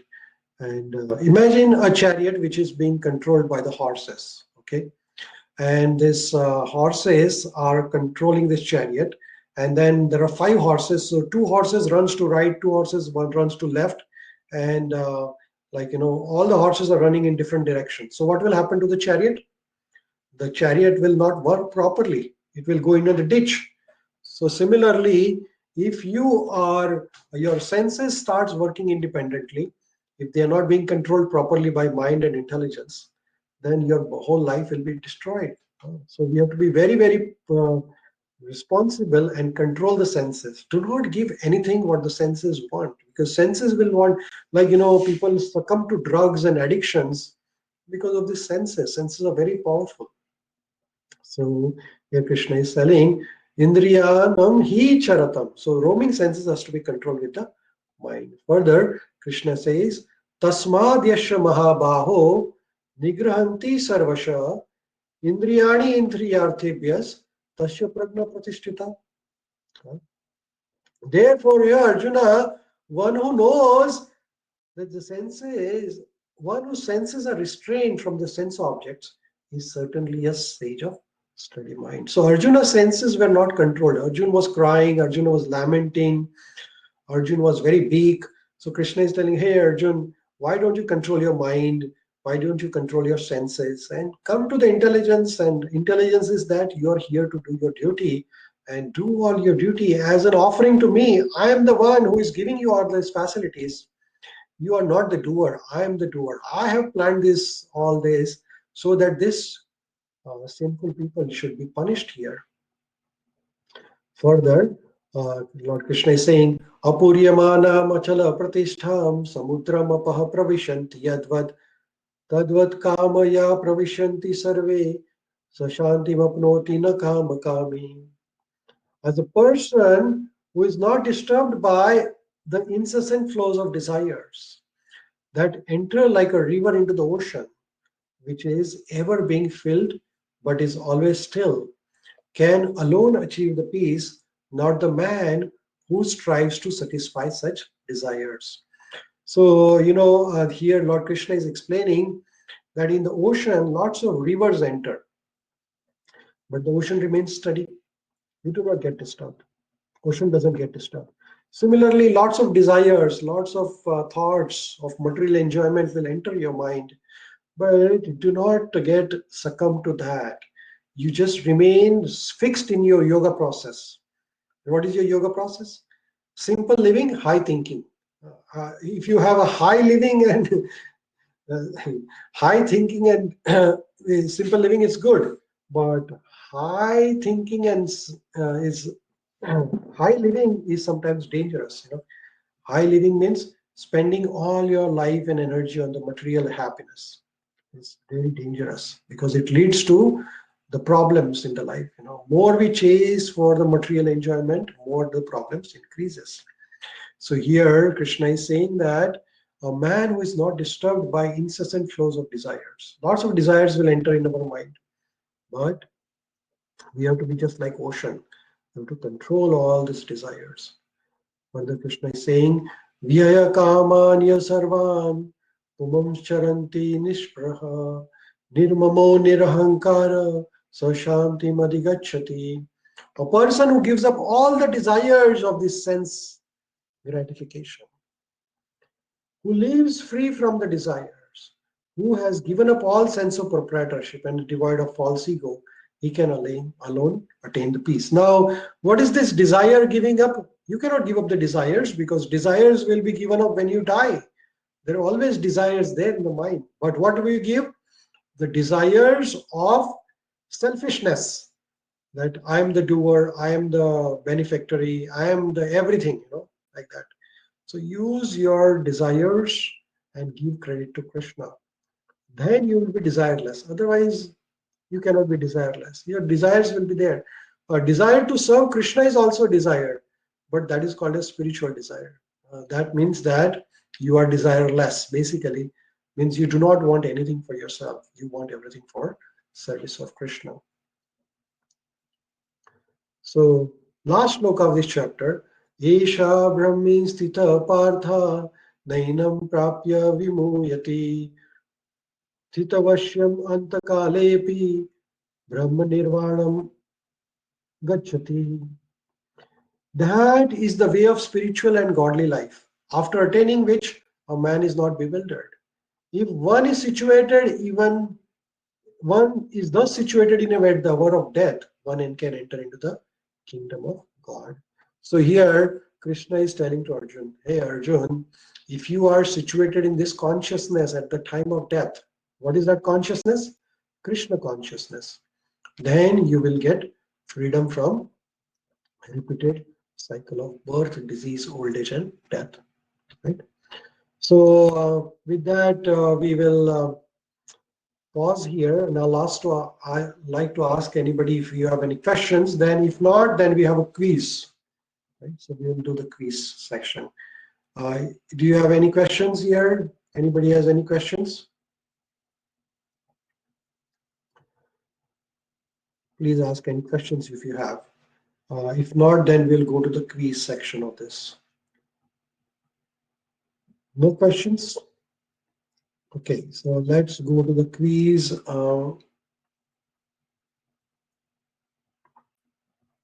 So while we are doing this quiz, then you can type it in your chat box and we'll see the answers here. Okay. So you can type A, B, C, D in your chat box. Then this quiz will help us to understand and summarize. So what is the size of the soul? 1/10,000 part of the upper portion of the hair point in size. B, 100,000 part of the upper portion of the hair point in size. C, 1/10,000 part of the upper portion of the hair point in size. D, 1,000 part of the upper portion of the hair point in size. Okay, let's see. If you have paid carefully attention, then you will be able to answer this question. Richa ji is saying A, Anil Prabhu is saying A, again Richa ji changed the answer C, Sachin Kumar ji is saying C, Sanjay is saying A, Jyoti ji is saying C, very good. Rajesh Kumar ji is saying C, Madhupai is saying C. Let's see, anybody else wants to participate? Radhika ji is saying A. Okay. So the real answer is C. C means 1/10,000 part of the upper portion. Okay. So you take the tip of the hair and divide it into 10,000 parts. That is the size of the soul. So 1/10,000 part of the tip of the hair. Okay. So A is wrong because it says 1/1000, not 1000, 1/10,000. Okay. Let's go to the next question. So soul is very small. So purpose of this is that as the soul is so small, you cannot see the soul with the microscope. You cannot see with the soul with the eyes. It's not perceivable, but it's not visible, but you can experience the soul by the symptom of consciousness, right? Let's see the next question.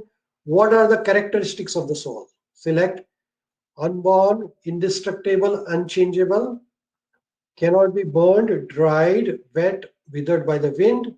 C, everlasting, immovable, all-pervading, invisible, inconceivable, and immutable. And D, all of the above. Let's see your reply. Shyam Prabhu is saying D, Richa ji is saying D, Sanjay ji is saying D, Anil Prabhu, Naveli, Luan, Jyoti ji, Radhika ji, Katie, Rajesh Kumar ji, Dr. Sunita ji, David ji.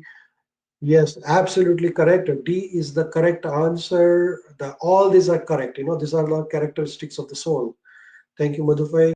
Soul is unborn. Soul is indestructible. Soul is unchangeable.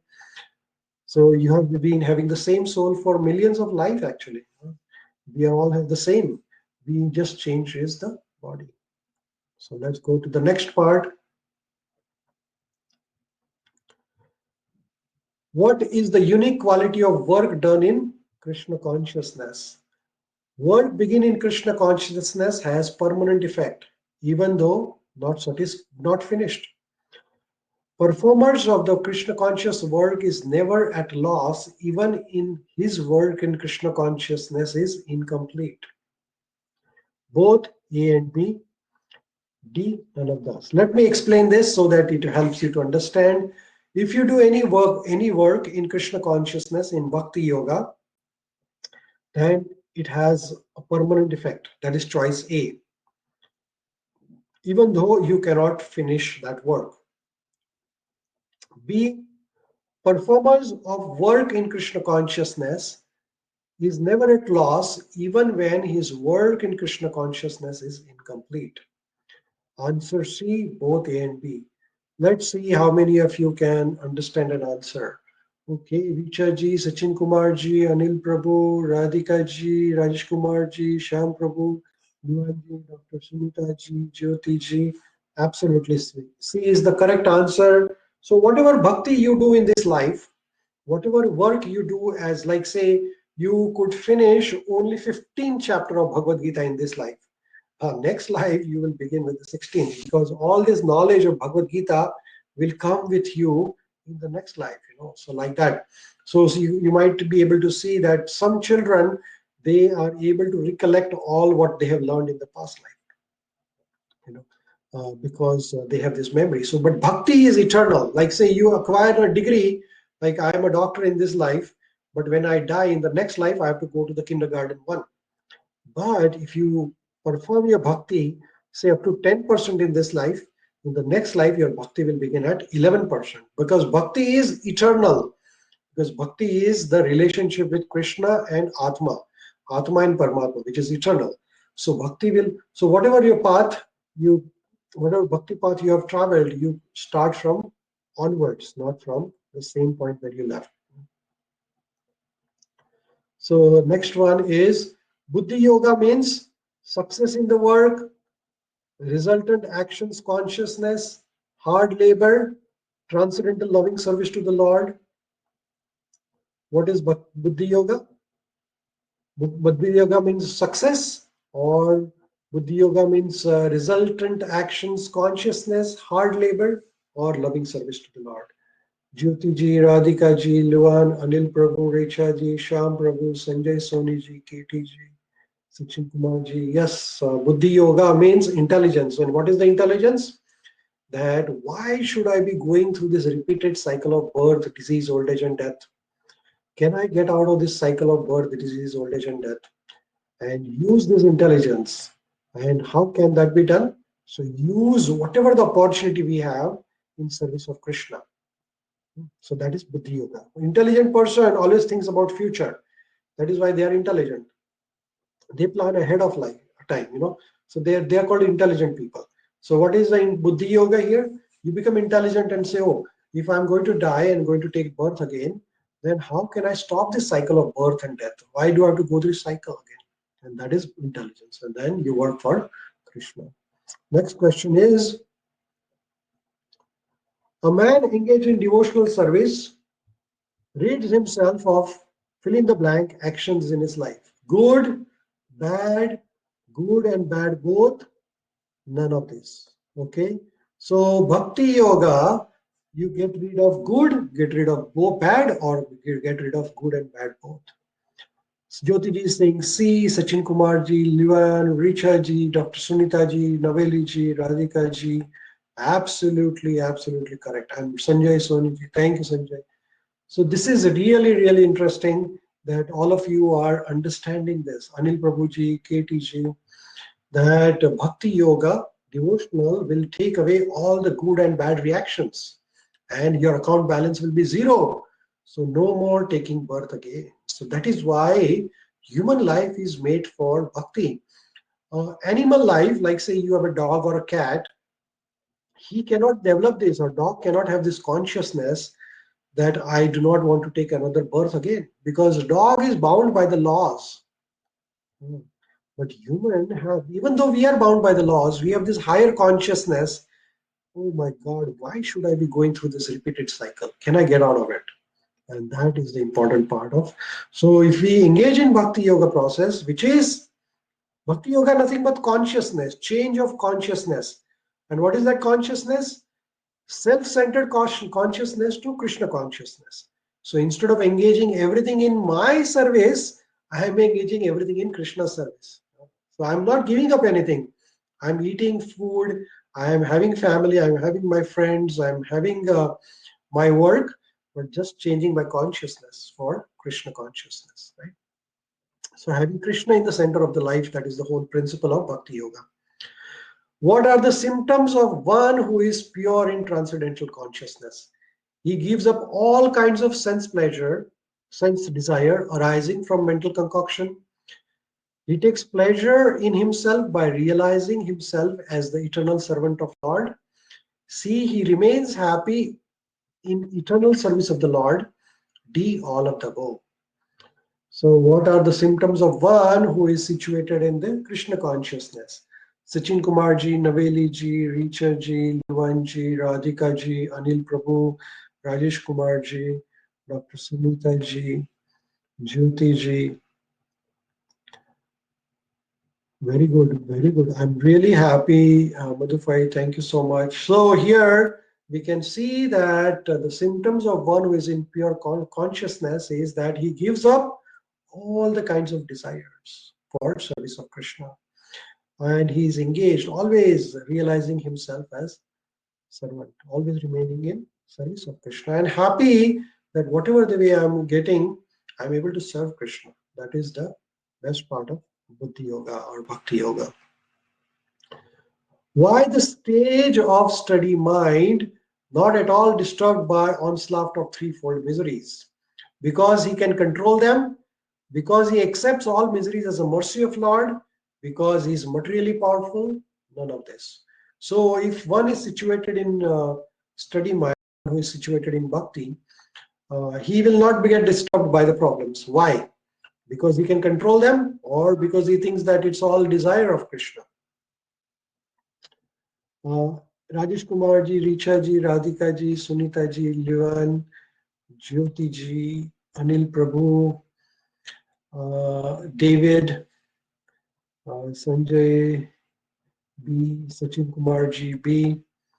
I see that there is a split between A and B. So let me explain. I think I was not clear while explaining the sloka of Bhagavad Gita from 53rd sloka onwards. I didn't do my job properly. So let me explain you this shloka again properly. So one who is not disturbed means that even good comes in his life, he gives the credit to Krishna. If a bad comes in his life, he will think that the bad situation would be worst if Krishna would not have been there in his life. So here he accepts everything as a mercy of Krishna, right? So good is mercy of Krishna, bad is a mercy of Krishna. Why? Because if Krishna would not have been there, the situation would have been worst, right? So here it is not that he is powerful and he is thinking that I am able to control this situation. Here a devotee thinks that, oh, I am not able to, I am not the controller. The controller is the supreme controller, Krishna. Krishna is the supreme controller. But I am able to face this difficult situation because of the blessing of Krishna. If Krishna would not have blessed me, then the conditions would have been worst. So I'm getting mercy of Krishna.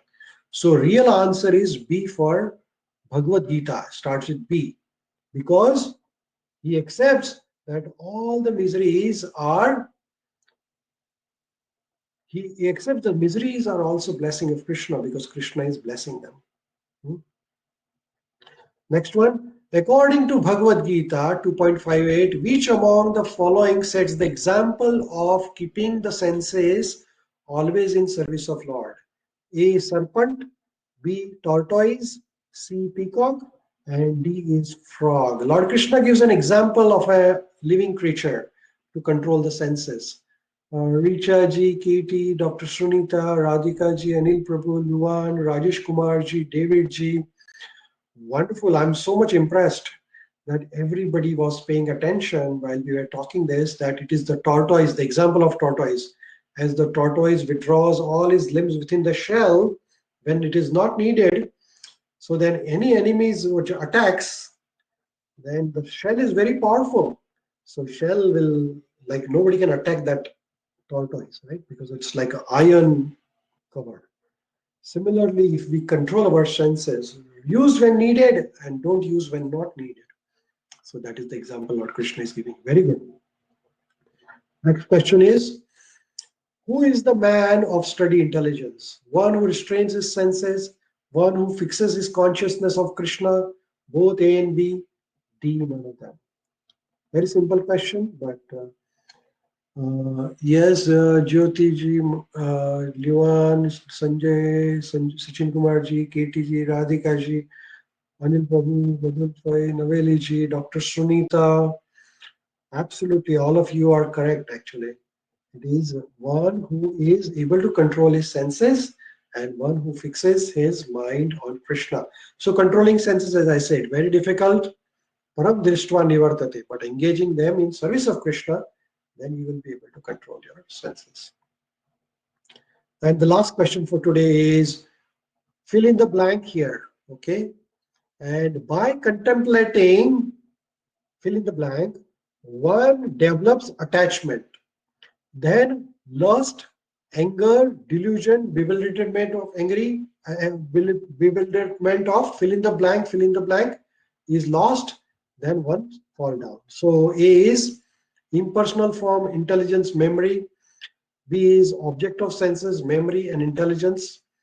C is objects of senses, consciousness and renunciation. D, impersonal form, absolute and consciousness. This we talked about it in Bhagavad Gita. Let's see how many of you can just read very carefully. Richa ji is saying B, Shyam Prabhu is saying B, Naveli ji is saying C, Jyoti ji is saying B, Rajesh Kumar ji is saying B, Rajesh Kumar ji is saying C, Luan is saying B, Radhika ji is saying B, Katie is saying B, Anil Prabhu is saying C, Sachin Kumar ji is saying B, David is saying C. Okay, Dr. Sunita ji is saying B. Very good, very good. Actually, correct answer is B. So the complete sentence reads like this from Bhagavad Gita. Jyoti ji is saying B, correct. By contemplating on objects of senses, one develops attachment, then lust, then anger, then delusion, then bewilderment of memory, then intelligence is lost, and then one falls down, which is how the sequence is, right? So this is from Bhagavad Gita. So I recommend everybody to read Bhagavad Gita whenever you have time. And let's see, this is the last question probably. What is the correct technique for controlling the mind? All the senses must be engaged in the service of Krishna, in Krishna consciousness. All the senses must be engaged in sense gratification.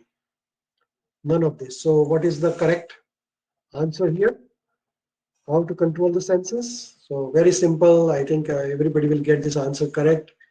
Anil Prabhu, Luan, Naveli ji, Sanjay Prabhu, Radhika ji, Rajesh Kumar ji, Madhubhai, Katie, Richa ji. Yes, all the senses must be engaged in service of Krishna. Then you can control the senses.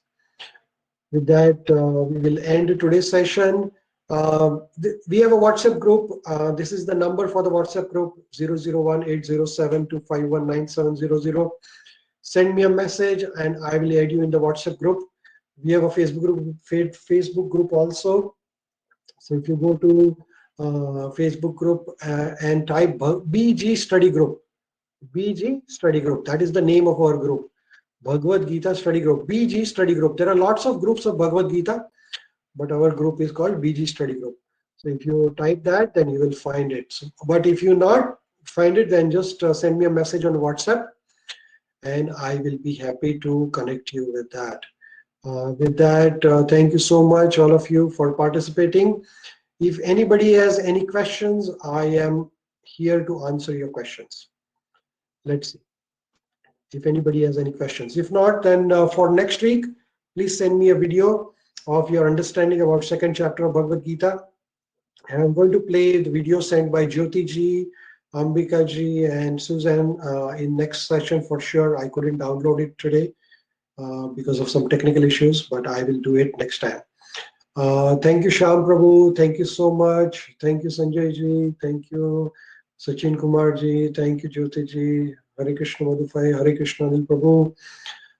Hare Krishna Dr. Sunita ji. Naveli ji. Hare Krishna. Thank you, Katie. Thank you so much. Ambika ji. Hare Bol. Thank you so much. Thank you everybody for joining us today. I'm sincerely thankful. Dr. Krishna Kumar, thank you so much. Thank you, David. Thank you, Babulal ji, Anil Prabhu, Ambika ji, Jyoti ji, Katie, Luan, Madhufai, Naveli ji, Niharika, Rahul, Rajesh Kumar ji, Richa ji, Sachin Kumar ji, Sanjay Song ji, Shyam Prabhu, Thank you so much for your valuable time. And anytime you have any questions or comments, you can send me by WhatsApp or by email. Okay. You have my email address, and please, if you can send me a video, that will be greatly appreciated. Thank you so much. Hare Krishna. Please take care.